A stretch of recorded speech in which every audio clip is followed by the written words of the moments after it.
And we're back. Episode 3 today, guys. Welcome to the podcast.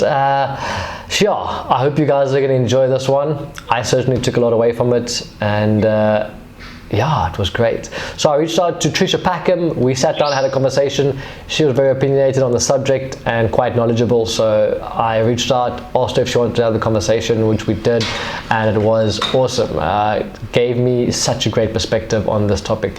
We're delving into gender shit, gender chaos. It seems to be these days. Equality, discrimination, crazy feminists, guys crying about women not being women, and what does it even mean? And it's a complicated subject, let's just say that. But we had a great conversation. I took a lot away from it, especially a female's perspective on what it's like to grow up as a girl.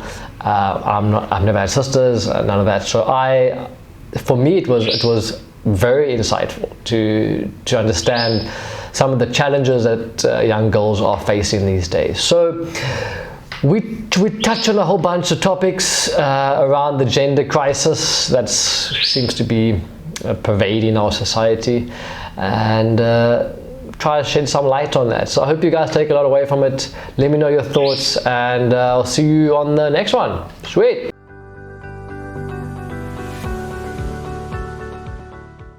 And that's rolling. Okay, cool.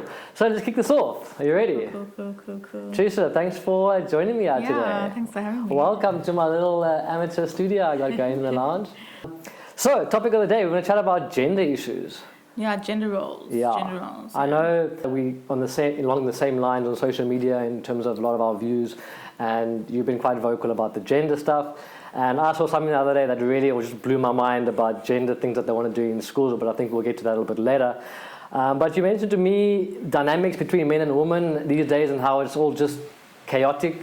I think we should start there. What are you seeing in terms of women, men, and their dynamics? So basically what I've been seeing as a trend on social media is men feeling like women aren't women anymore, and women feeling like men aren't men anymore. There's definitely more on the male side, men kind of putting out posts along the lines of men don't feel like they should sacrifice all they've worked for to be for with a woman, and what does she bring to the party, and men don't want to get married anymore, and there's even a male's anti-feminist movement. So there's definitely a lot of animosity from both sides, and it's definitely a problem, and from both sides, each gender feeling like the other gender isn't a man or a woman, but at the end of the day, who are they to be judging as a man what a woman should be?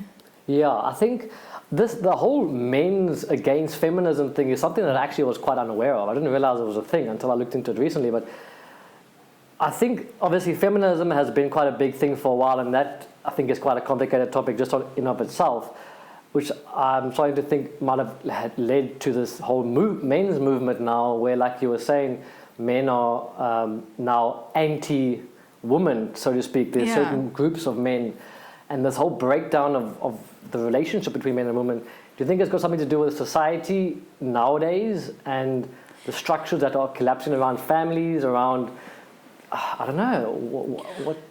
So there's definitely a divide. I don't know if it's coming from the fact that men have an idea. I'm not saying all men, this isn't a blanket statement. I would say certain men, especially the men who are for this anti-feminist movement, have an ideal of a woman as a homemaker. Okay. They feel that a woman should be your typical 1950s, be at home, make the dinner, take care of the kids, be my supporter, and I'll be the man. Like, the comments that I've seen is that women are too masculine.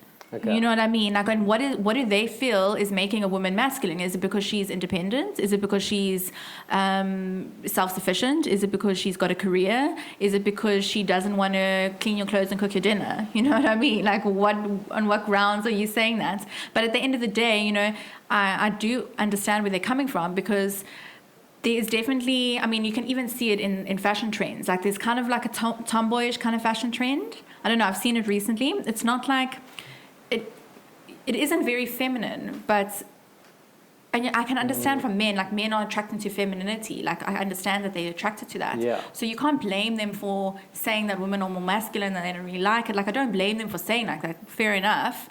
But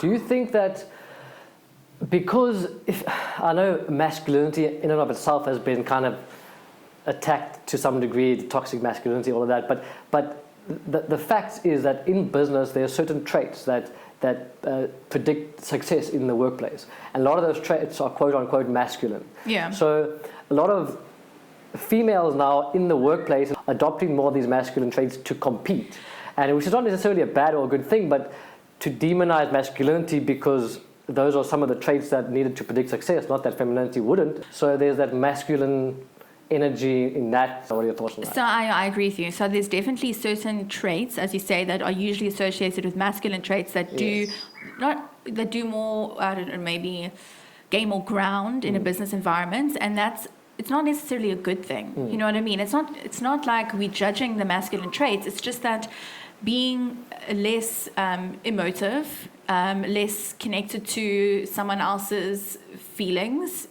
is what probably gets some men to be more successful. Doesn't mean it's right. I mean, ignoring people's compassionate side is not right, but it does obviously in a business environment yield success. Like if you don't care that your employees are not getting paid enough, then obviously you can be more successful because you're going to reach your goals sooner, but on the backs of other people. And women are just tending to care more about other people. No, see, I don't know, it's like such a blanket statement, because obviously there's men who are very empathetic, very caring, but it's just generally that this ruthlessness, like this like kind of one-sided of my goals. It doesn't matter like if my employees are getting paid less, you know, that kind of thing. So there's definitely certain masculine characteristics. As an example, I just came to mind now. I really love Jordan Peterson's views on some of these topics, because he really does speak sense to me, and some of the things that, for instance, I think everybody is different. Individuals are different. To blanket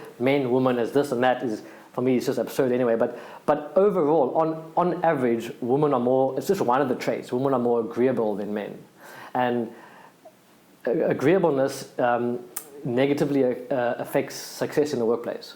So it's not a bad thing. It's just women are more agreeable than men. Men tend to want to, if you look at the average man, want to compete more or certain traits that get them, you know, pushing to get to the top. So it's not a bad or good thing. Women tend to be more agreeable, and do you think perhaps that kind of assertiveness that is being driven into women to perform better is now creating this environment where women are resentful of men are then resentful of women not being true to themselves because they're trying to be somebody that they're not, and they're creating that disconnect? So I'm going to actually, this just popped up as you were sharing that. The last workplace that I worked at, it was a dynamic where there was a woman who was the ops manager, and she was awful. She was so awful, and she used to pick on the other women. And she was very, in her being, you could see she wasn't very feminine in her being, like even in the way she walked, like the way she carried herself. Like she would wear makeup and stuff, and she would try, but like femininity is more than wearing makeup, you know. It was like just in the way she carried herself. And the fact that she would pick on other women, and especially like your typical like small pretty women, and like kind of break them down, and like even like calling some of them sluts and stuff, you know. Really? Yeah, it was hectic. Like that she would actually do that, and one of the other women actually called her out on it, and they said to her, like, the fact that you're doing this is actually how you view yourself. And we live in an age where women should be supporting each other, not breaking each other down. And she actually started crying and sent that person home. Really? So like that person did something wrong. So it's interesting that you say that, because she was a woman and she was worse to women in the workplace. So maybe it's not sometimes a gender thing. Maybe it's just a position thing. That power, your position, and some people are not nice people in power. They have a position and they're just insecure. Most of the time, people who are horrible tend to be insecure in general, or she's trying to be this person that she's not by being terrible to, I don't know. But the thing is, like, I can see that aspect, and I fully agree with you that sometimes it's not gender, it's just a position of power, and some people are just assholes. Yeah, some people are just assholes. Yeah, but the thing is, with this particular situation, is she was notably kinder to the men, and notably harsher and unkind to the woman. You know what I mean? I mean, that's something very notable. Yes. And it's not actually... Like, Girls this can be isn't- more bitchier to each other than But they are to guys. why? That's so strange. Like I find that I've spoken to so many insane. girls who are like, I'd rather have their guy Because you know friends why? I actually do know why. This is my opinion. Okay. Is that because there is underlying insecurity, they seeking the masculine approval. So Yes. they can't stand up to the masculine, but they can stand up to the feminine. So they actually need an outlet for Okay. standing up. And actually, with this particular person, when it came to the owner, she actually would never really stand up to him. It would always be like just agreeing with everything he said, no matter how awful what he did was. Like he would do like really uncool things, and Yeah. she would just always agree with him. You see, so there's some level, it's like not being strong enough to stand up to the masculine because of some, I don't know, injury, Yeah. and then you take that out on the feminine. It's strange. It is strange. I think with individual cases like that, you never really know. There could be something psychological in the childhood that she's Exactly. Yeah. got issues and she's trying to be somebody to prove something to herself that she felt there's always psychological issues that people can So like, support. as you bring up the childhood thing, it's definitely something I've spoken to my other female friends about it. I think that in general, men and our fathers don't think that they serve a role of appraisal. So a lot of, as women, we grow up seeking men's appraisal because we never got it from our fathers. You know, and some people with varying worse degrees, and that's, it's actually unhealthy, and that's unhealthy. That's where you get problems of accepting probably bad treatments. Is because it's just like we're not taught to stand up to the masculine as women. We're not taught that. We're not taught as a young girl. What makes you a good girl is to be amenable, as you said, like agreeable. We need to be lovely and sweet, and we need to, you know, like we just have to be lovely and sweet. Like a girl is never commended for being confident. You know, she's like, oh, if you do that, then you're bossy boots. You know what I mean? But if boys exhibit those traits, it's like, oh, look at him, he's going to be such a strong man one day. Yeah. You know what I mean? So something that actually gets pushed down in little girls gets like commended in young boys. So we're not, for me and for my friends that I've spoken to, we're not taught to actually to stand up, to voice. I think for me, I was a bit more lucky. My mom's a very strong woman, so she did teach me to stand up against things. But I mean, I saw it at a young age where I actually received quite like a backlash for it, you know. And this is quite a remarkable like memory. I was in grade 7. And we had a magazine cupboard, and I really loved my grade 7 teacher. So he was a male, and he was like, his thing was like history, and I loved history. So like he got me into history, and I thought he was like a super rad dude because of the history aspect. So anyway, like I admired him as an authoritative position. Anyway, we used to use a magazine cupboard in class, and there was like some magazines that were like just like a borderline, maybe a little bit inappropriate, and that just made me feel uncomfortable. Like the boys in the class would like look at it and be like make comments to us, and like I felt uncomfortable, you know. So I voiced something. I actually spoke to my mum about it, and then she spoke to this teacher, and he made like this big thing about it. He's in class, he stood up and he was like, okay, someone has made a ridiculous complaint about these magazines, so now we can't use the magazine cupboard anymore. And it was like super directed to me, and I was like, shit, is this what happens when you like voice your concerns? Like I felt that kind of like disdain and like loss of, because I was probably maybe like a favorite, and then that loss of the approval and the loss of the favoritism was like hit me so hard. You know, it was like, wow, shit, like this is a really awful feeling. Like I think it's hectic, but we almost feel like we have to please men. It's weird. Like we grow up feeling that way. Like I felt the loss of, or I felt that displeasure so sharply that I was like, wow, this isn't nice. So we actually grew up being taught to be amenable, because the opposite side of that is like a really, I don't know, interesting. Awful yeah. I've got such an interesting story along those same lines. This is going to be completely from the other side of the spectrum. Yeah, I'll never forget going to school once, and I took with me like an FHM, you know, one of those magazines which isn't pornography, but it wasn't, you know, an innocent magazine. It was like girls modeling in their bikinis or whatever, and it was like taken to school, show all the guys this FHM magazine with like. And there was a girl in the class who felt uncomfortable and she had seen it and she had reported it. Yeah. And then, but like at that school they were quite conservative, and like the headmaster still came there, and like because this girl's mother had told the school that somebody had brought pornography to the school. So it was blown way out of proportion. Like there was like this whole big thing about it. But it's interesting that you bring that up and how you felt uncomfortable about it. But for me as a boy, we didn't think about the girls. You didn't think about that. It was like, yeah. hey boys, check this magazine. But that's why it's the teacher's responsibility as an adult to actually set that standard. So for me, like for so many years, I felt like, oh, was I really being ridiculous? Like, was I overreacting? And at the end of the day, it doesn't matter if I was overreacting. If my response was even, according to him, an irrational response, I still had a response to it. It still made me feel uncomfortable. And I shouldn't feel shunned for voicing that something made me uncomfortable. That's the point, you know? And that's what happens to us as women. Like we feel shunned, like, oh, she's not chilled, you know? She's like, oh, she's high maintenance, or she something that's I've noticed happening often is like, oh, you don't understand free love, you don't know how to separate sex from love, so you're shunning me for not being sexually loose, you know what I mean? It's like there's always this shunning. That's a good point. That what you're kind of touching on is that's essentially also why we're doing this, is because you need to speak up. Yeah. And it's a really good point, because I think there is so many issues, especially for girls, young girls, and whether you're right or wrong about it, like if you were being ridiculous or not being ridiculous, you need to speak up about it so that you can find out if you're being ridiculous. Exactly. Because if you just internalize everything and girls do that, and then they get mistreated. Or maybe they blow something out of proportion. Either way, they need to speak about it so that we can make sure that the right education is there all the time.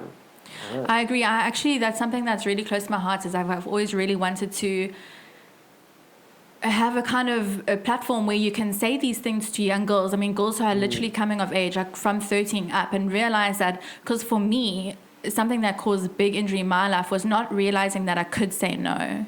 Like, you know, like, people, it's easy to say, oh, you can say no, but you don't realize that you actually have to be taught that you can say no. Like finding your voice as a woman is like a really big thing. You know, so many of us have throat chakra issues.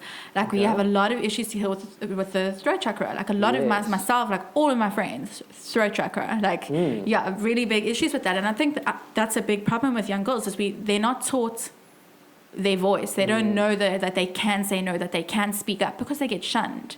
Like I say, it's a characteristic that's commended in men and appraised in men, and then kind of pushed down in women. Like women, as a woman, this is my experience. I felt like I couldn't be too loud. I couldn't be too strong in myself. I actually dimmed myself down because I got picked on for being too strong in myself. Really? Like I was like really, in my own way, like I was bullied. I was always like very secure in myself as a young girl. I think I was always very mature for my age, so I wasn't very childish. And I think other young girls, had a negative response to that. And I went through a stage where I was slut shamed. I was a virgin, and I was accused of sleeping with people I hadn't even met, and I was a virgin. Yeah. You know, so that was intense for me. Like that was a form of bullying that I endured because of being strong. Like, people didn't like the fact that I was strong in myself, so they would say, like, literally making up things to break me down. Yeah. So for the longest time, I literally made myself small because I didn't want to like stand out. I didn't want to be picked on. Yes. You know what I mean? And like, I think that's a. I hear you completely, and just thinking of that, when you see certain women nowadays who are strong women, it's so much more commendable, because we obviously assume there's not as many, because girls inherently aren't taught to stand up and be. I think, like you say, there is a certain degree of it being praised in men and not in women, and like having to keep quiet and hunker down and dim your light, so to speak. And at the end of the day, the sad thing is, it's actually the female gender that's causing a lot of the injury. You know, if I think of my own experiences, it was the other females who were picking on me. You know, and for what? Literally picking on me for being myself, for being strong. But something else was quite notable. It was like, I'm trying to think how many years ago this was. I was probably like 21. Okay. I had this friend. He was. He said something to me. So I gave him like quite a stern talking to for doing something inappropriate with a friend. And then he said to me, he was like, you know what, Trisha? He's like, you what men like, but you're not what men want. And I was like, shit, like, fuck, that's actually so true. That's like something Wait, sorry, you want? what men like, but you're not what they want. So they like a strong woman, but they don't want their woman to be strong. Because Okay. I just like said to him, like, look here, that what you did wasn't okay, like that's not on, like you shouldn't do that, and like I, you know. So then he said that to me, and it was like an epiphany moment. So I was like, that's literally been my whole life. Like people like the idea of a strong woman, but not their woman, you know. Their woman must be amenable. Yo, so many thoughts on that. I think there's even a deeper issue at play, and I think that men aren't men enough these days. You want somebody in life to contend with. You don't want somebody who you're going to push around. And if guys feel like this girl's just going to push me around and dominate my life, then as a man, you need to kind of grow up, adopt some responsibility. And the thing is, what people don't realize and men don't realize is a woman can be strong and she can still be amenable. Like for me, I think I'm quite traditional. Like Do you know Candace Owens? Have you followed any of her stuff? I've seen her, but I haven't listened to her things. I don't know why, but I just haven't. Yeah. So just quick interjection. Super powerful, like powerhouse woman. She's just killing it in all fronts. But behind the scenes, she's like a traditional woman, and she loves to cook and clean and all those things. There's nothing wrong with that. Exactly. I love to cook. I love to sew. I love to make my own dresses, and I love dresses. Like I'd wear dresses all the time if I could. Yeah. So I love summer. I can wear dresses. Like for me, I feel so nice wearing a dress, and that makes me feminine. But that doesn't mean I'm not a strong woman. You know what I mean? And like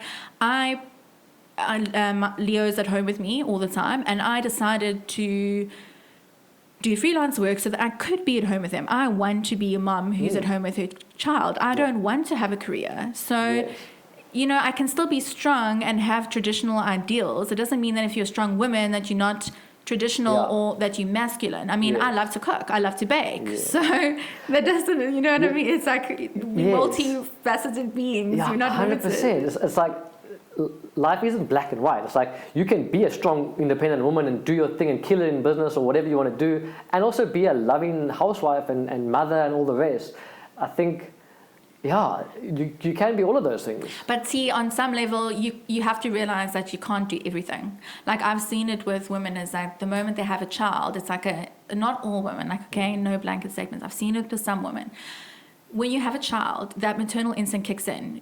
You are not going to want to suddenly focus on your career if your little kid is at home with someone else. Like even for me, when I left high school, I had this very idealistic plan of doing a BA, philosophy, politics, economics, and then doing a postgrad LLB because I wanted to be a human rights lawyer. And then I realized, I was like, you know what? Lawyers, their life is their job. Like I can't be a mum and be a lawyer. I'm sorry. Like maybe some mums do it, but for me, it was more important to be a good mum than be a good lawyer. So I actually stopped studying because I was like, what's the point? It's like, I know I'm not going to become a lawyer because I actually want to have a family. Like I want kids and I want to be a mom who's there. So, I mean, there's two sides of a coin to everything. You got to realize that you have a choice as a woman. You have a choice to be a businesswoman, but there's always going to be a compromise. Like you can't be a stay-at-home mom and be a businesswoman. So some aspects of your life is going to take the slack. Yeah. With the feminism movement nowadays, you know, they kind of,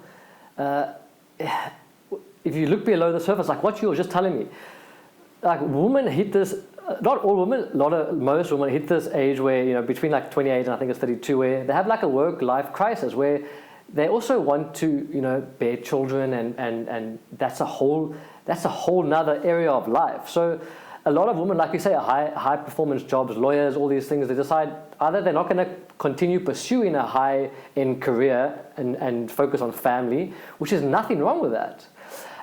But that also seems to be demonized, and it's like almost the system is attacked as like this patriarchal system, and women are excluded. But a lot of women are choosing to focus on other areas and perhaps not put all of their attention into career, whereas a lot of men are willing to sacrifice a lot to focus on just their career. So there's differences in men and women. I think men and women are not equal, and that's not a bad thing. They're different, and they will never be equal. Maybe equal is not the right word. They're just different. They're never going to be exactly the same because we're not exactly the same. Yeah. I mean, the mere fact that a woman carries a child and bears the child and nurses the child tells you that our roles are not the same. You know, like men can also be nurturing, but the mother is the nurturer. She literally gives life to this baby. So you can't say that. I know there's things where like men stay at home and look after the baby and women go to work, but personally I feel that is a bit of a disconnect. maybe unpopular opinion or whatever. Yes. I feel like fathers are having a bigger role, which is amazing. Like a lot of fathers are super sensitive, and that's really great. But I don't personally feel like a mother should be working and then the father should be staying at home. Like for me, that's a bit too strange. That's where I feel like gender roles do come into play. Like we do have a purpose according to our role, and as men, your purpose is more the provider.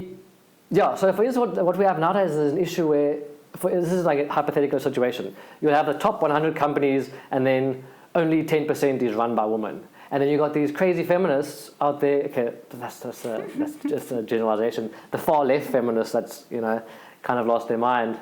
Then like shouting and screaming that there's this massive kind of discrimination against women. And like I do think there is to some degree discrimination against women in some areas, but I think it's not as bad as what they make it seem. A lot of women are not choosing to focus on spending their whole life to get to the top of those companies, but a lot of males are. So a lot of women are choosing to stay at home. A lot of women are choosing to chase down careers that they want to. But I don't know, it's different roles. It's complicated. I feel like it comes to the point of you should never not get a position because of your sex, and you should never get a position because of your sex. If you've got equal qualifications, equal experience, then you should really be looked at regardless, unless it is like, as you say, you've got to be realistic to some extent. Like I remember when I worked at the restaurants, if there was a problem and I could read the table and I'm okay, like these are men, these are very kind of chauvinistic men. No. Sorry, like quite recently. We used to work at Cabana. I remember,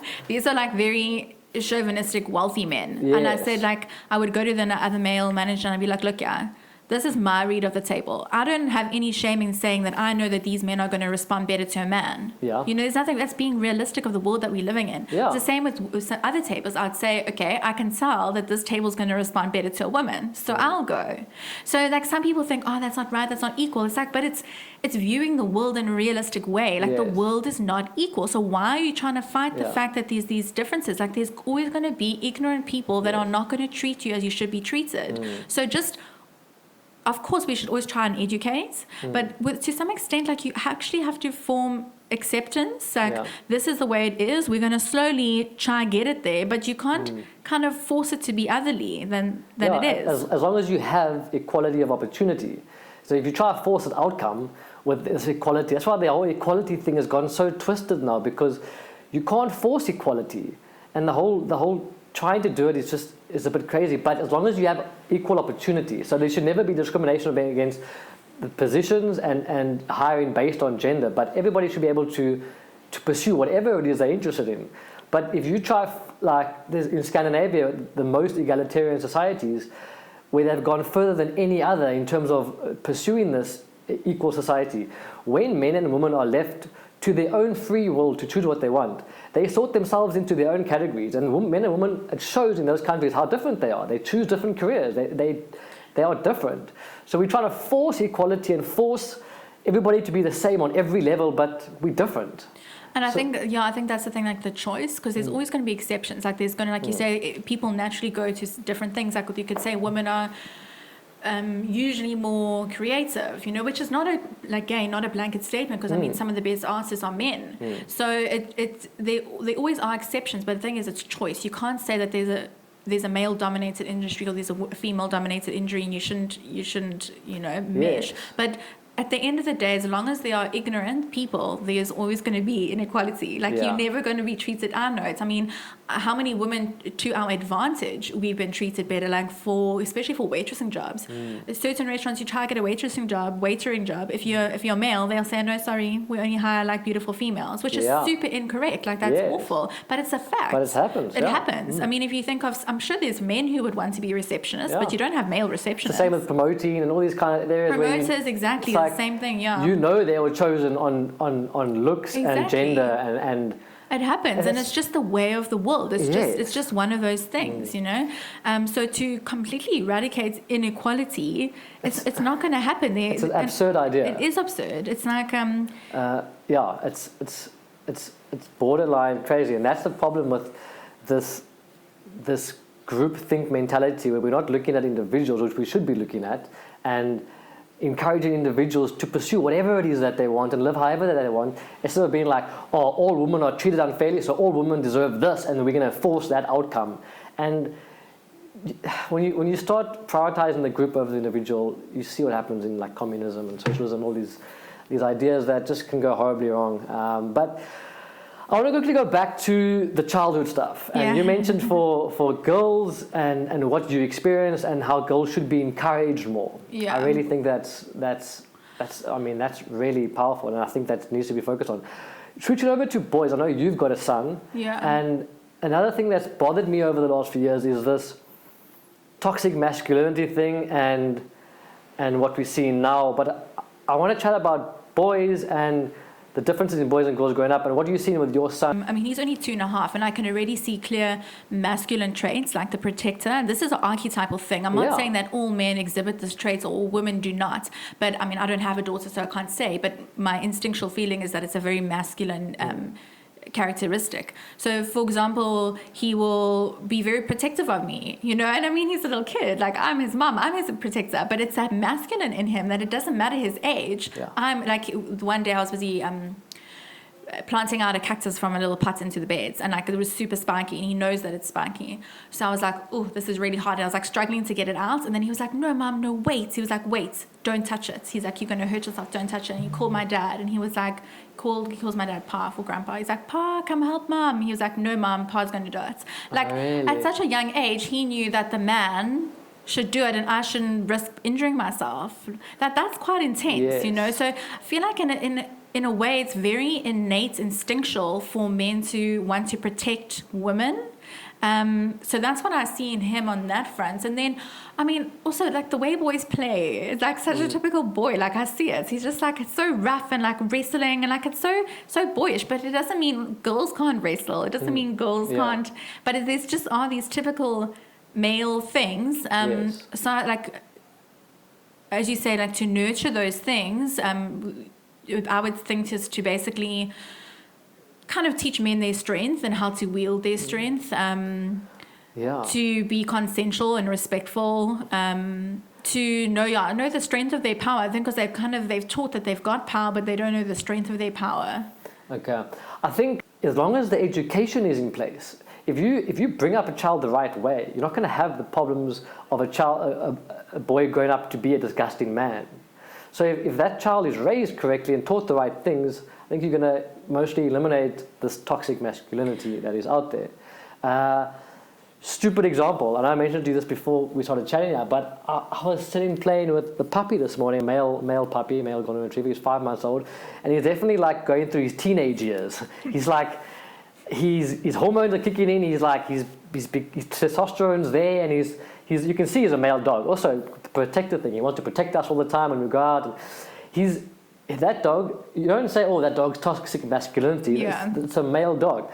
But that being said, when I play with him and he crosses the line and gets a little bit too aggressive, you discipline him and you know that's not accepted. You don't do that kind of behavior, and then he learns not to bite. You learn, you have to know where the boundaries are. I understand. It's making me think of something. So basically, it's such a vast topic because I see, say, take for example 2 boys raised by the same parents. The one is a chauvinist, takes advantage of men, and the one is like super takes advantage of women, and the one is super considerate of women. So it's like that's the same upbringing. So to a certain extent, like it's also our soul essence, but still this can be nurtured, because if say now there's a man who, because I mean some guy, it as being a male growing up, and some guys are just like, no, I'm just going to say what I need to say to this chick so that I can get in bed with her. 100%. And then no, guys can be pigs, 100%. Yeah, and then other guys can be like, no, how can you do that? So I mean, why is there that such a stark difference that some guys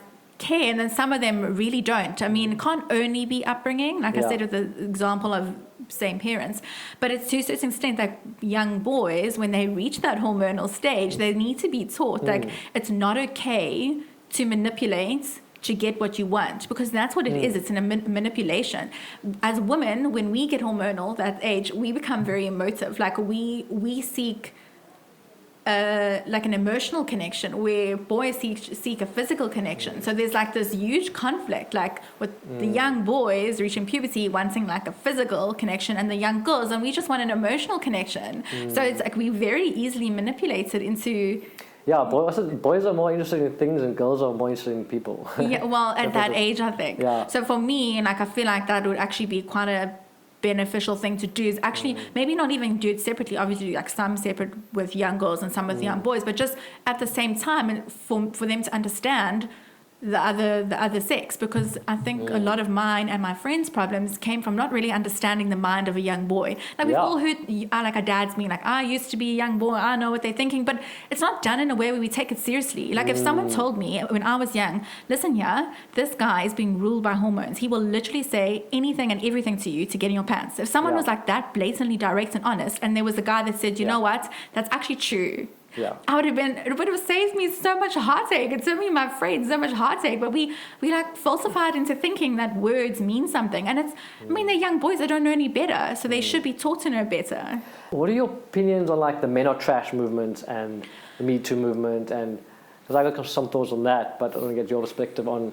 I think when you shame people, when you're breaking people down, that in itself is toxic. So you can say that there's a problem with men not being respectful, but to call all men are trash, I feel like that's just breaking them down. And it is, I don't know which culture it is, but I saw it recently. It was some African culture. They say if you do something wrong, then the whole tribe brings you together, and they sing and they remind you of the good things about yourself. So it's like focusing on the good, you know. I don't know, when there's an issue, you can't like be all like let's focus on the good. Like if there's a problem, like there's a problem, sure. but like I don't feel like you're going to solve the problem by breaking someone down further. You know, like I told you, like I was slut shamed before I was even sleeping with anyone, and like that does a lot to you. So if you're a man and someone's saying to you, you trash, like I don't know what that feels like, but I can assume it doesn't really feel nice, you know. But at the end of the day, there is a problem, because as a woman, if I'm walking down the streets and a man's walking behind me, I'm automatically scared. You know what I mean? And that says something. I mean, if you're a man and you're walking down the streets and a woman's walking behind you, you're not going to be scared, you know. So there's definitely a problem, but I don't think that problem is solved by shaming and breaking down. To be honest, I couldn't care less. Like somebody can try to offend me, like I don't get offended easily. So I'm not offended at all by men are trash hashtagging. That doesn't. I really don't care. So, but somebody said to me, like, you know, boys that have an issue with it or must just get over themselves and realize that it's not about all men, whatever. And I was like, but the thing is, once you start to think about it, in this group kind of men are trash, like, yes, a lot of men are trash, but a lot of men aren't trash. A lot of men are raised right, a lot of men act right and do the right things. And I just think it's silly to some degree. Yeah, and it's excluding. You know what I mean? It's just creating more divide. Like there's a problem, okay? Let's address the problem. Let's not create divide. Let's not create more anger. Let's not create more ugly feelings, because there's enough ugly feelings. But I'm going to use this one example. So like I said, that thing about the voice and like women feeling like they can't speak up. So this is classic. Like you go out with your friend and a guy comes up to you and he's making you feel uncomfortable. You know how many times I see groups of women like politely brush them aside, be like, no, I don't want to dance. Like polite, they don't even say anything. They're just like, oh, they move away. If someone is dancing by me who I do not want to dance, like them to dance in my space, I literally say to them, please go away. I do not want to dance with you. And it works. Like, exactly. We need more people like you. Why can't they just say it? Like they just like politely. But if someone is making you feel uncomfortable, tell them that they're making you feel uncomfortable. If then they respond adversely to you telling them that they're making you feel uncomfortable, that is a problem. And I've literally had someone come on to me, try to buy me a drink, and then because I didn't want him to buy me a drink, he called me ugly. And I was like, yeah, you know what I mean? That's toxic. That's an asshole. Yeah. That's toxic. That's an asshole. But I mean, if some idiot is taking a chance and he's going to come dance by some girls and they're not like telling him off, like obviously it's inappropriate. Like you shouldn't do it. But I mean, he's taking a chance. He's drunk. Just like say to him straight. Yeah, don't cross into somebody else's personal space and don't. Yeah, they just say to him, look, you're making me feel uncomfortable. I don't want to dance with you. Please go dance somewhere else. You know what I mean? A woman need to speak up. They need to speak up. There's this politeness to say no. You don't have to be polite to say no. If someone's making you feel uncomfortable, you do not owe them politeness. Yes. Like, I don't know, that's the thing of being brought up as a child. As young girls, we taught that we must be agreeable, amenable, we must be sweet, we must be lovely, like, you know. But no, you do not have to be lovely to someone who's making you uncomfortable. Like, Yes. it's as simple as that. And then 10 to 1, a lot of these people, or a lot of these girls who will keep quiet and not say anything, will then go and write the whole big thing about it. And it's like, oh, my story and how I felt so. Okay, well, did you do something about it at the time? Or, And the thing is, people are opportunists. Like, Yeah. if a guy sees that he's going to get away with it, he's Yeah. going to do it. And if he Yeah, keeps getting away with exactly. it, he's going to do it. I've had an instance where, because I've been like, leave us alone, then they go off to the next group. And I'm like, no, dude, that's not okay. And I Yeah. can see he's making them feel uncomfortable and they're not doing anything. And I literally will go and be like, listen, you're making them uncomfortable. Like, go dance somewhere else. You know what I mean? But why, that's a big issue. I feel like women need to be taught their voices. You need to Yeah. be taught, like, you have a right to speak up, Speak up. basically. And that's a Yeah. big thing. I told you, like, for me, a huge part of my journey has been throat chakra. Like, so much of the focus, and I've come such a long way. I can't imagine. I mean, the fact that It takes women years can't of inner work and- dude, it and- takes and- so many years. And the Ah. fact that women literally cannot tell a guy that he's making them feel uncomfortable is insane. Yeah. Like, it seems like such a chill thing, but it's such a huge step for us as women, you know? Yeah, that is like, if we get into the bottom of the issue, I think is one of the main ones. Just being able to speak up and stand your ground. But not being shunned for standing your ground, because that's where it originates from. Because we really? shun for it. Like I said to you, with my experience, I spoke up and I got shunned for it. And I learned that when you speak up, you get shunned, and that feeling is really not nice. And So that's where those problems start, is that shunning of the it. It's shunning, like, the shunning for speaking up. Yeah. We need better education systems where the structures are put in place that need to be there so that, yeah. And you know, it's interesting. There's this woman that I follow. She's got a really good YouTube channel. Her name's Lisa A. Romano. She's a life coach, but she does a lot of stuff on YouTube. Okay. And she speaks about childhood issues and that present themselves in adults. And there's a big thing around children feeling like what they say doesn't matter. And that's Okay. that goes both ways, not only women, like between men and women. Like you say, it comes from actually just parenting. And the biggest thing is parenting is not just like providing your primal needs of like food, shelter, things like that. It's actually teaching this little growing person that they have a voice, like what they say matters, and that what they say gets validation. I feel like that's a big thing. I mean, I know I experienced that, like that validation for what you're saying. Like, even if your emotions aren't valid, that someone's acknowledging Yes. them, you know. Yeah. And I feel like men get that probably a bit more than women, where their emotions in particular don't get, I don't know, not acknowledged. I don't know, you a guy, you can maybe speak on that. Like, as a growing up as a boy, like, were you told to not cry? Like, were you told to not, like... Yes, I hear what you're saying. And I think it's, as a guy, and like, for instance, like in my relationship, if I see Tara's upset about something and maybe she's been a little bit irrational, I know that, but I'm still going to acknowledge it and be there for that. And then we sort of, but like you said, I'm not going to be like, oh, you're being ridiculous, shut it down. Exactly, like, that doesn't help. Yes, you have to acknowledge that emotion that's there at the time and deal with it. But I think that's a very good point. And parenting and being present with your child and actually listening to them. If they're not feeling heard, that's a big problem. Stupid example again, I'm going to go back to the dog story. Like, every morning, if I'm on my phone, he gets irritated and he's like, taps me, and I'm like, and if I play with Tara's sisters and we're having fun, you have to be present, and they notice that. Big time. So in this culture nowadays, everybody's stuck on their screens and parents aren't being the greatest parents, and I think there's so many factors to all of this that causes these issues, I think. Yeah, I mean, I've seen it with Leo as well. Like, Leo, like I say, he's got those very strong male characteristics, but he's also very sensitive. Yeah. And there's nothing wrong with being sensitive. Yeah. It doesn't mean that he's not masculine. Vulnerability isn't a weakness. Exactly. And he is sensitive. And I think that's what makes him special. That's what makes him caring enough to call my dad to help me with the cactus instead of me doing it myself. That's his sensitivity. And I feel like that's on the opposite side of the scale. Like, we're women, where we told to be amenable, men are told to not be sensitive, which is very, very damaging. And it's and this is what I see emerging, is that men are realizing that we are allowed to be sensitive, and they're almost becoming, I don't want to say it because it's like a bit, it's unkind. the How cool can you thing to tell be- someone they're being too sensitive? But they're almost using it as an escape, as a way to avoid responsibility, their masculine responsibility. Responsibility is a big thing. I can bring in up that thing that I showed you about Yes. the male that posted, he created a post and said that was the group you were talking about but in a group, a bit of a spiritual group, Okay. and he made a comment like, our women have been speaking out and we hear you, we just haven't responded because we've been in our cave processing our emotions. I just found that such a strange thing to say. Like, why even say that? You know, it's like with anything, it gets taken too far. It's like, so for me, what it sounds like is you got these guys who are jumping on this.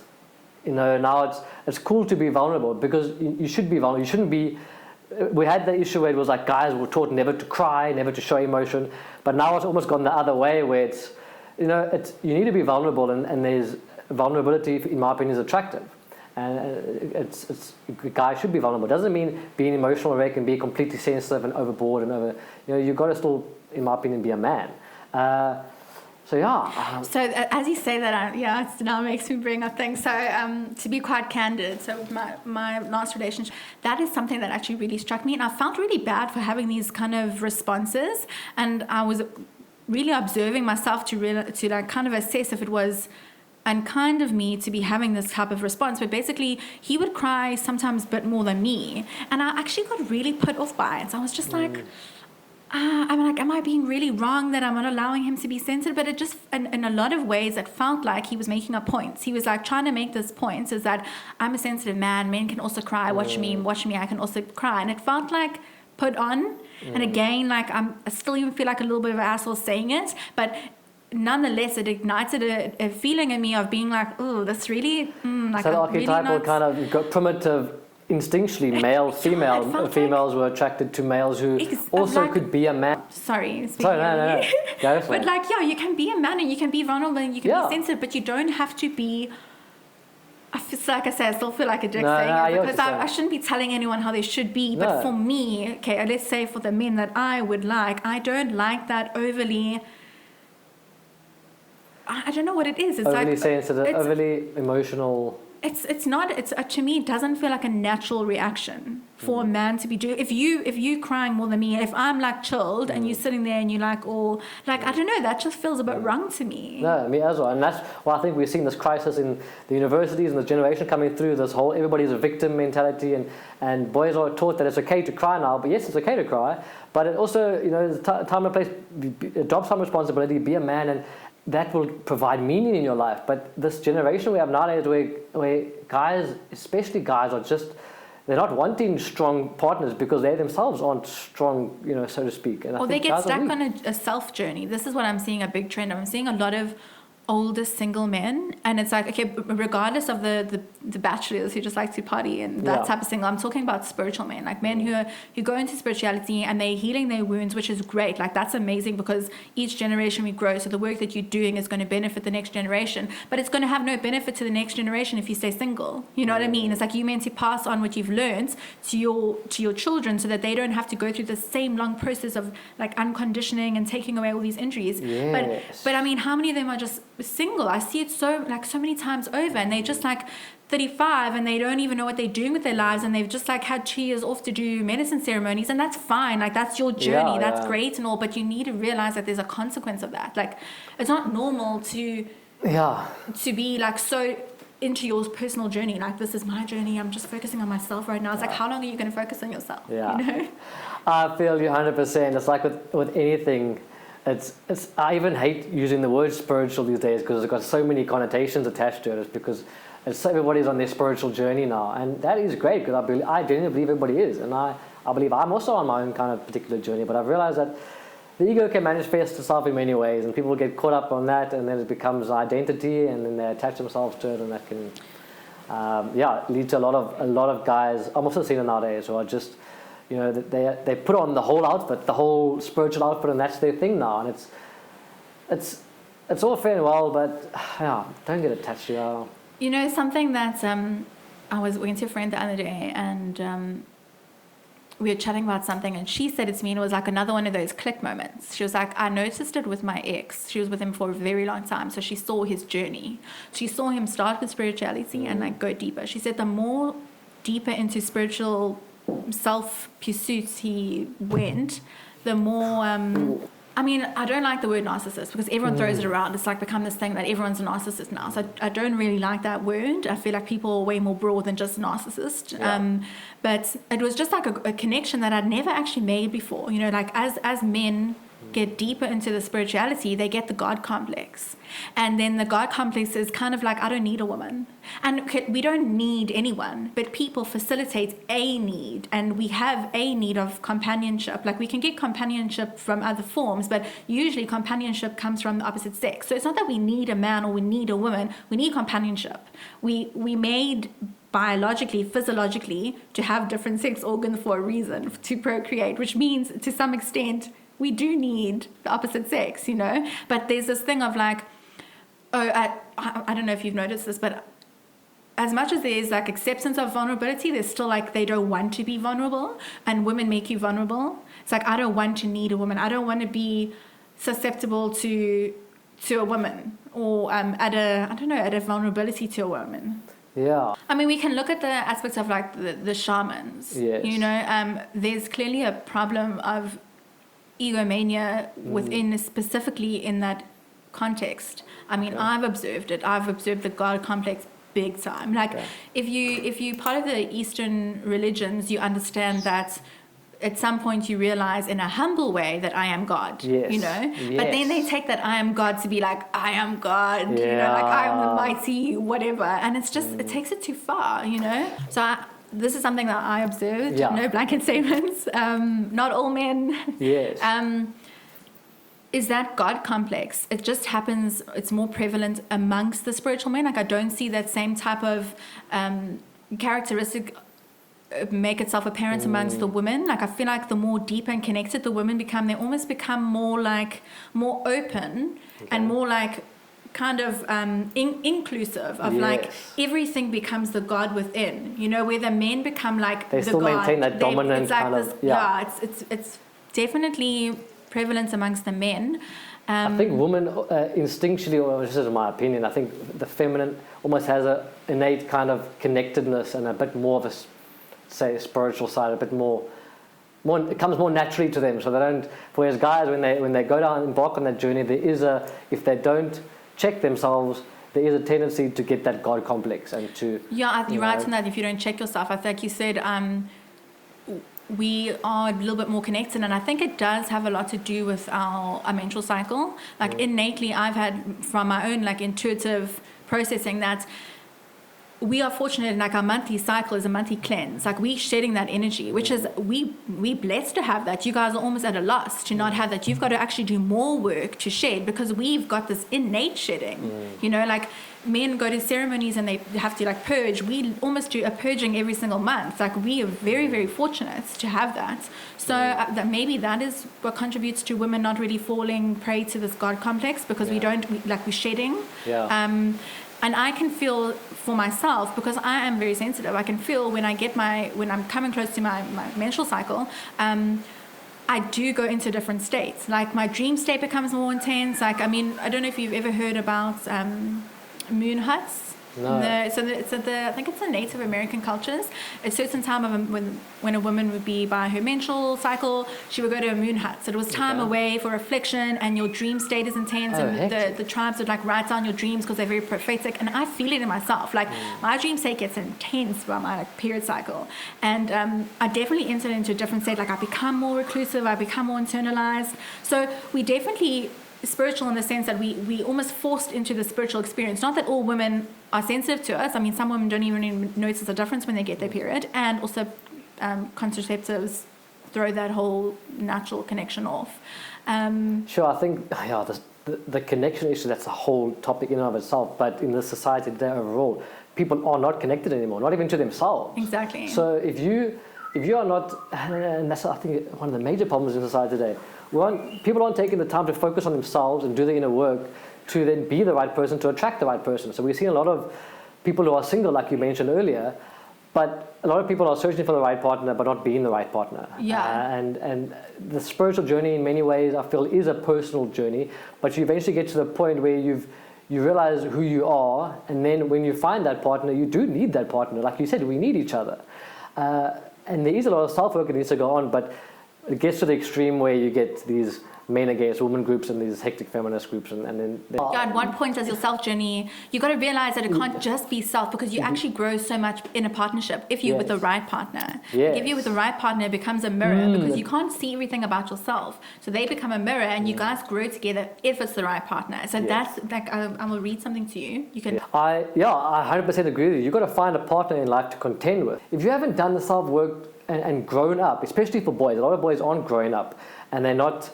I think as the age of 27 is the age of boys mostly where they either grow up or they don't, and it's not attractive when a boy becomes an overgrown infant. They get trapped in the perpetual self journey. You know, at some point you've got to realize that has a cap to it. You know, we actually help each other because it is that mirror and it's that opposite. You learn so much about yourself being in a partnership.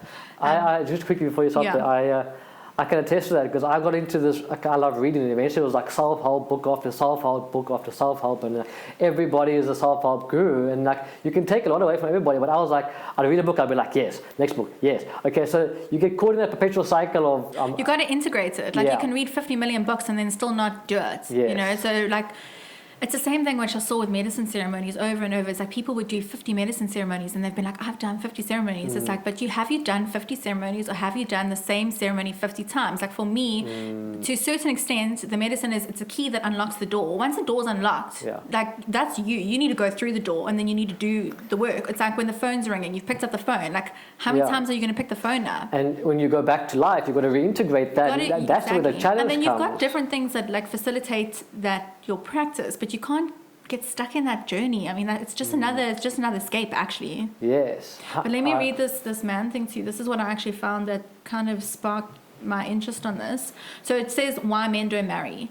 Because there's nothing in it for them. What exactly does marriage offer men today? Men know this, so this is a quote. Men know there's a good chance they'll lose their friends, their respect, their space, their sex life, their money, and if it all goes wrong, their family, says Helen Smith, PhD, author of Men on Strike.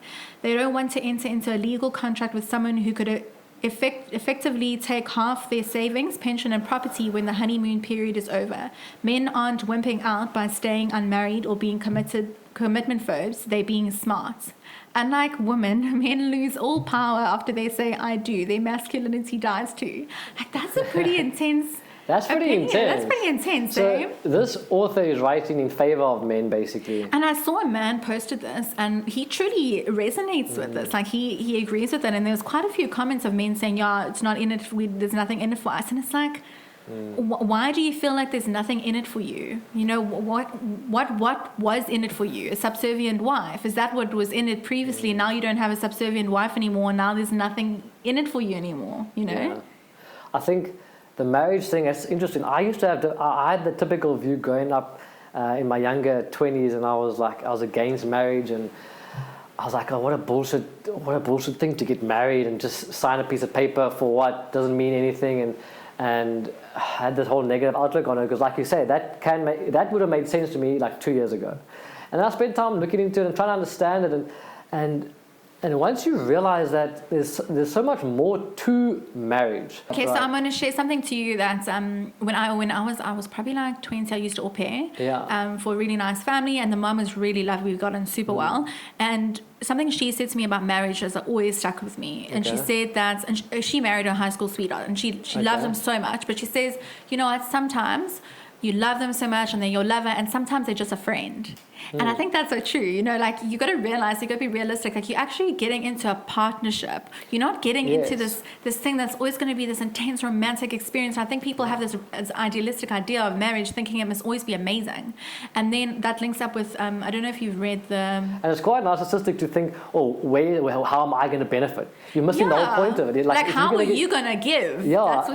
How are you going to like give? Why it's just like, what am I going to get? Yeah. What am I going to get? I'm giving my car and my house and stuff. It's like, but that's not what it's about. Like you focusing on the material. And that's the thing. On a deeper level, we're so disconnected to all of that. We look at everything as, how's that going to benefit me? And we have got this narcissistic society nowadays where it's like men are like, why should I get married? I mean, they're just going to take half but you're coming together to then become one, and then it's a whole other dynamic of life, and and everything. And I feel like what men take for granted, I mean, there's this classic saying that goes, behind every strong man, there's a stronger woman, or something like that. Yeah. And it's not that, you know, I think there's truth to that. It is very true. And the toxic side of that is like, what I experienced was, I was expected to be a glorified cheerleader. I had to cheerlead and like make sure that you could be the man that you needed to be. But that's not my job. I'm there to support you, but I'm not there to push you up, you know? And for me, it was that kind of like, at what point am I supposed to lose myself so you can find yourself? So yes, women help men in a lot of ways, and we do. Like, I know what I bring to the party, you know, because of our nurturing nature and because of the things that men are not lacking, but which they don't have the same of because they're masculine dominant and not feminine dominant. We bring those things to the party. So that's how we help each other grow. It's like we're bringing what the other one is lacking. Not lacking in the negative sense, but you know what I mean. So just because what women bring to the party isn't physical or monetary, then it's like, oh, what do they bring? But it's like, oh, what makes us of value isn't physical stuff. It's like, as you said, men are physical, women are more like spiritual. We bringing that spiritual, loving, homely aspect. Like how much more can a man do if he comes home into a loving environment? Like he's going to be stoked with life. Like if you have a man that goes to work, like he's going to perform better because he's got something to work for. Like it's amazing when a man feels proud of providing for his family. I find that so amazing. Like there's no better feeling. And I think it can be likened to what's happening in the media nowadays. They like to focus on one thing. So in society, we focus in on great job, great car, and all these consumables and that. Materialistic. This overly materialistic society. We've lost touch with ourselves and nature and fucking everything. But so we focus in on that, and then especially guys, will be like, well, I'm the provider, I get everything, I get all the so. We have lost that appreciation for what women bring to the table because it's a hell of a lot more than what men do. And the thing is, we're being judged on those things. So basically, your value in the home environment is apparently less because you're bringing in less money. But you know, what are the other things that you do? Like you can't compare apples with pears, you know? So and that's what happens. Like women, like if you say, I felt it, like if you're at home and you're not bringing in money, like you don't feel like you're adding value. It's a horrible feeling. And I know a lot of like stay-at-home moms, they have these feelings. Like, I mean, being a stay-at-home mom is really, really hard. Like it's super, super hard, but it's not like appreciated, you know, and it's like it's a weird dynamic because it's like, how do you work around it? I mean, I really, I could feel it myself, like to not make your own money is intense, you know. For me, like my gran, I love my gran to bits, and my gran and my grandpa have got like an amazing relationship because they kind of understand gender roles, very old school, like 85 and like There's nothing wrong with those traditional gender roles. It works with them, and like my gran is such a strong woman. Like she's so like, you know, inspiring in her strength, but she knows like when to speak and when not to speak because she understands that, you know, she needs to respect him. He's a man. His brain works differently, and it sounds super anti-feminist to even just say this, but I don't mean it in a disrespectful way because I said my gran is such a strong woman. But it's just the way like she does it, you know, like she would never disrespect my grandpa, especially around other people, you know, things like that. And I don't know, I feel like that's what steals men's masculinity to an extent. So my gran was working, she said she was a secretary, she was like really good at typing back in the day, and like then she met my grandpa, and then when obviously they got married and they had kids, she stopped working. She was a housewife, you know. She had her things that she did. She also good at like sewing and amazing cook and baking, and that she took it upon herself to become a really good cook, to become a really good baker, because that was her new role that she took on, and she was going to provide. And my grandpa was a geologist, and he would often have like important guests, and she really prided herself in being a good dinner host. And I mean, she's a happy woman. Like she has her moments because she's also a sensitive person, but you can't say that she's going to look and be like, oh, I should have rather stayed with that secretary job and seeing how far I could have gone in that business. I don't think she has any regrets like that. And the thing is with them,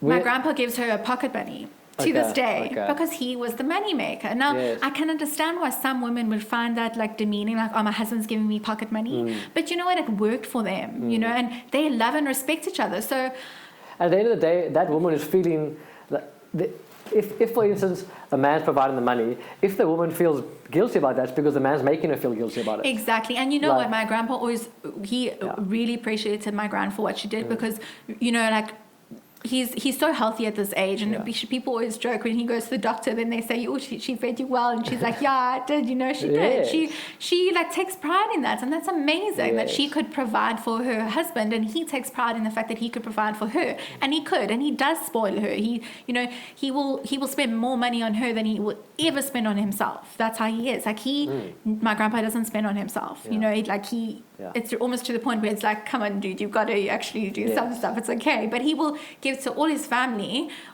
to my gran, but not to himself. And that's his masculine side, who wants to provide. Like, he takes joy in providing, just like a woman, in my opinion, who's connected to feminine, he takes joy in nurturing. Like, when it's appreciated, you know. 100%, It can't be a case of obligation. That's what happens. A lot of guys who will make the money will become assholes about it and be like, well, I make all the money, and then that's what they place all the value on, is money, and then we lose track of all of this stuff. And the obligation, that's the thing. Like, there's days when my gran doesn't want to cook, and then my grandpa can still make things and cook things, you know, but there's days he'll say to her, no, don't cook tonight, I'm going to go get us something, or we're going to go somewhere, you know. That's appreciation, and that's understanding that just because you don't mind doing these things, or you enjoy these things, doesn't mean that you must feel forced to do it all the time, you know. And I think that's the difference. Exactly, like you said, that guilt, like, I make the money, now you have to cook me dinner. Why is dinner not ready, you know? And it's like, that's not not equal. That's not being appreciative of what she's bringing to the party, and the fact that she's still a human, you know. It's just about mutual respect and actually having a proper relationship, and not a dysfunctional one. It's like, if you come home and you're an asshole, you expect dinner on the table every night, and some days, like you said, you got to just be able to work together, I suppose. And I think, like you said, the respect thing. When you don't respect your partner, then it's all lost. Okay, so I want to kind of switch lanes a little bit, because we've been talking so much about gender, and something that I actually saw that I wanted to touch on just now, but the whole thing now where there's like 72 genders or whatever there is, or you can identify as whatever gender.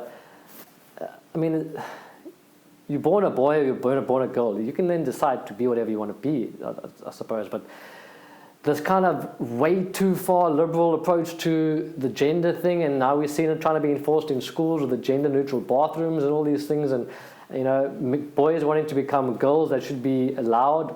But you know, if you're a man and you want to become a woman, by all means do that. That's you can identify as whatever. But this kind of instilling it into kids to think it's okay to just be a girl if you want, or vice versa, and I think encouraging that. Yeah, like there's always going to be anomalies, and there's always going to be exceptions to the norms where there are, for whatever reason, boys who feel more feminine, and then they will actually do studies and they'll find out that it's quite a chemical thing within them, a hormonal thing within them. It's not actually just something they've decided. Like, they've actually got their hormones on that spectrum, you know, so it makes sense. And then you same vice versa with women who actually have more hormones on that spectrum, and that's why they maybe more masculine, or as you say, want to be transgender. But when you're making the anomaly the norm, that's when the problem comes in. That's not natural. So it's coming to a point where it's like, but it's linked to the offense thing. Everyone wants to like, not offend, but you're not offending to just say what it is, and nature is what it is. Like, nature, we're not asexual beings. We're not like, I don't know what it is, like some kind of worm. They kind of just, if they meet, like one becomes, you know what I mean? Yeah. We're not physiologically made like that. And this is such a contentious issue, but you're either born a male or you're born a female. That's it. This identity politics now, which is playing out in all these different groups, and the LGBTQI, the numbers just keep on getting added, and everybody's a victim. And I heard a story, somebody telling me about their brother in the States who has little kids, and they were walking to the mall, and the daughter had like a pink outfit on, and somebody stopped her and was like, "Why are you dressing your daughter in pink? That's what was the words, like, she should be free to decide on her own eventually. Like, you don't. That's what's the word? Generalization or whatever it is. It's like you're offending everybody." But it's like, is that wrong with a girl wearing a pink dress? Girls like pink. Fuck, exactly, thank you. I mean, Leo likes blue. So I say, no, Leo, you can't like blue because it's like associated to boys. But the thing is as well, which I do notice, is that buying clothes for Leo, The boy stuff is so boring. And like he's 2.5. He loves colorful stuff, and he loves stuff with like stars, and like he also likes shiny things. Just because he's a boy doesn't mean he doesn't like shiny. And like dressing him in fun clothes makes it easier for him, you know. But the boy stuff is so boring. It'll be like this very artificial red color, and like that jean color, and lots of grays and blacks, and it's just like, can we stop giving the boys all the boring things, you know? Like, boys can enjoy color. What's wrong with that? And kids should be able to grow up and be themselves. But I feel like this giving too much power to kids, where they want to make it okay for kids to have the surgery and all that kind of stuff. Like, even teenagers don't know yet what they want to do, but you want to give them the power to make these drastic decisions. I don't know, I feel like there's so many... It's such a fine line between, like we said, making a child feel validated and allowing them to be their own person, and then have discerning as the adult, like, sorry, actually some things you can't make that decision on, you know. And I think you have to look back on yourself, and you have to look and be like, where was I when I was 15, 14 years old? Like, I didn't know anything compared to what I know now. So if you're thinking that a kid, no matter how much they're implying of their maturity, can make those type of decisions, like, it's not, I don't feel like it's right on the parents' part. Even like my 23-year-old self, I'm like, God, thank God he wasn't making more important decisions. So you constantly change and learn, and so to make these decisions when you're that young, I don't know, and this whole culture where everybody's offended, I feel like it boils down to that, and you can't offend anybody. It's the same with the Boy Scouts. It's like attacked, or it can't be a thing anymore. Boy Scouts is a traditional thing. I know, and it's actually really lovely. Like when my first boyfriend, he was in Boy Scouts, and he has like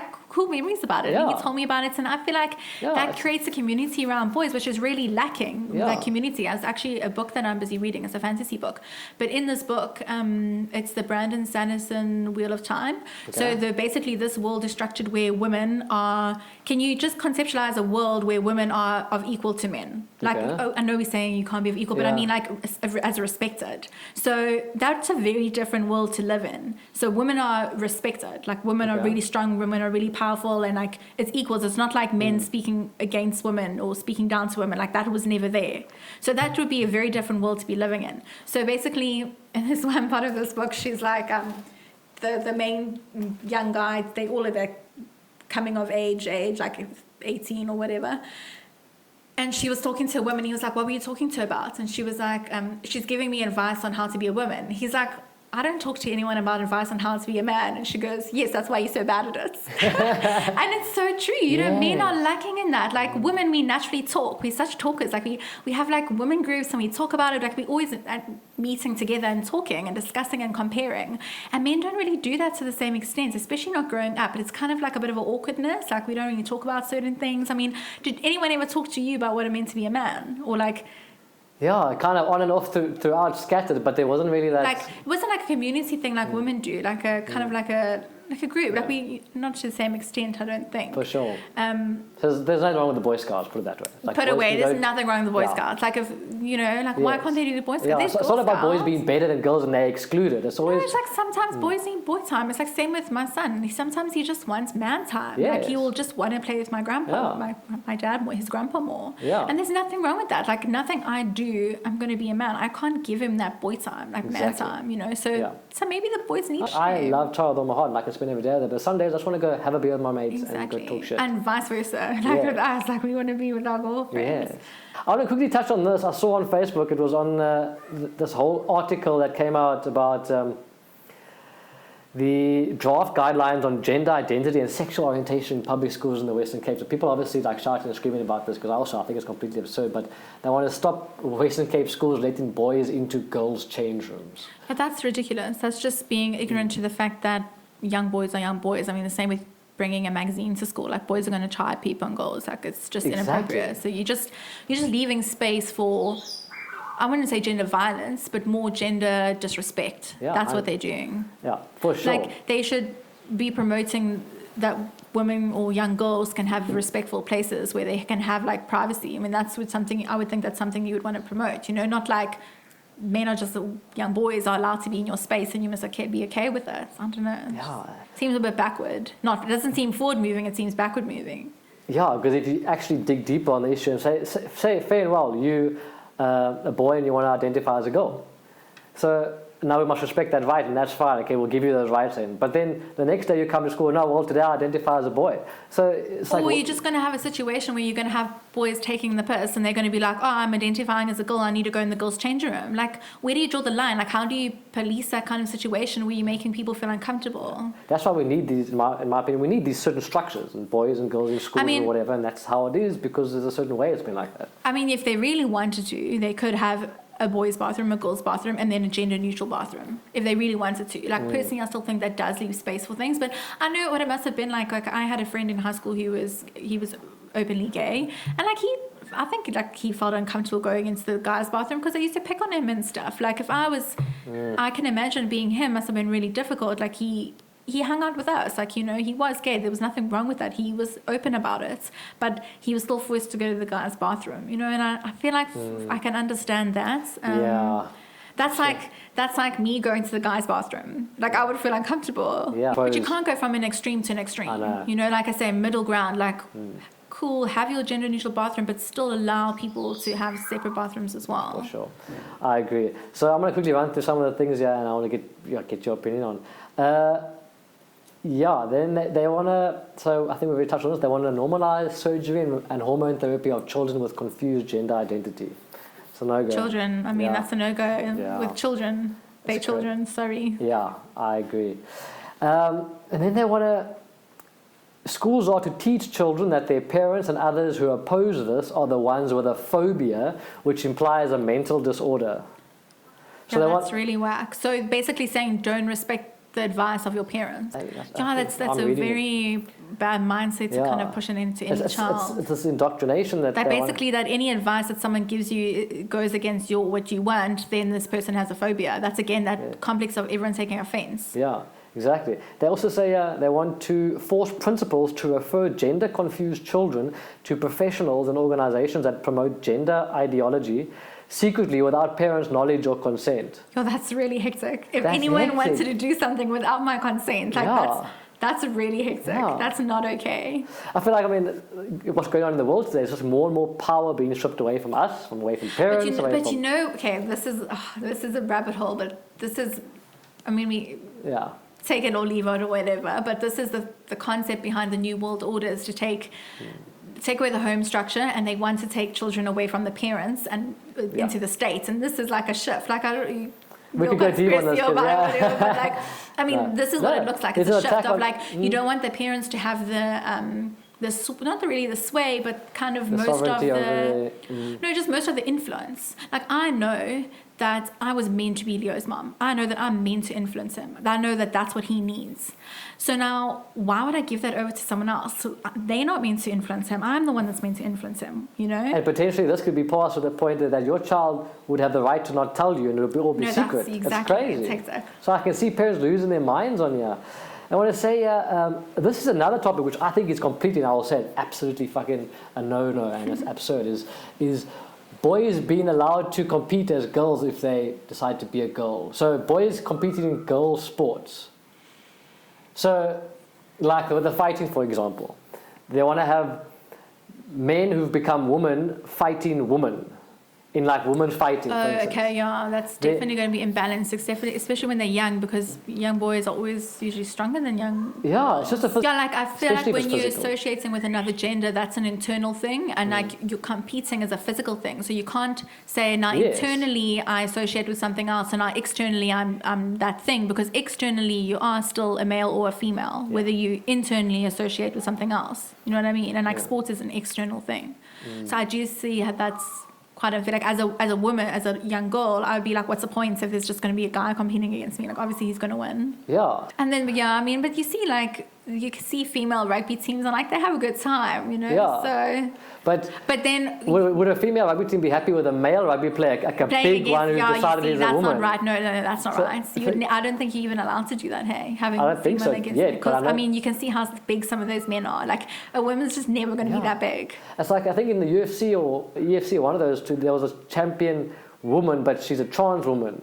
And people are losing their minds about it. But like, it's like she's a woman, so she could fight against the woman, but she's kicking their ass, and it's like not right. That's not right. No, that's not right. Fuck that. I'm deadly against that. Yeah, that's pretty hectic. I I think when it's like you said, taking the authority away from the parents. Like if it's doing it to ensure that the child doesn't get shunned or shamed or deal with bullying, then that's great. But when you're doing it so that the parents lose authority, then that's not okay. I think there's also like a fine line between respecting people for being and viewing the world differently, and then kind of like you said, like just allowing anyone to do whatever, and then you must just accept it, like being respectful and then like kind of drawing a line. Yeah.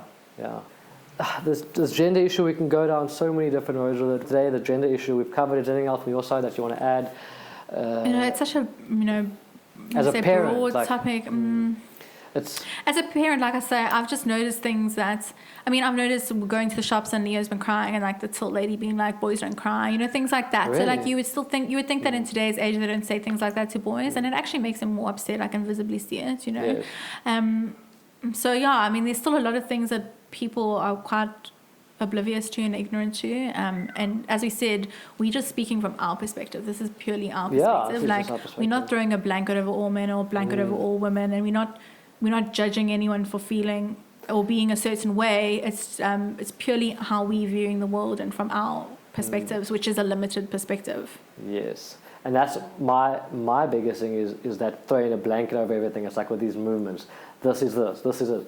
When you throw a blanket over everything, it's just it creates a lot more problems than it solves. Yeah.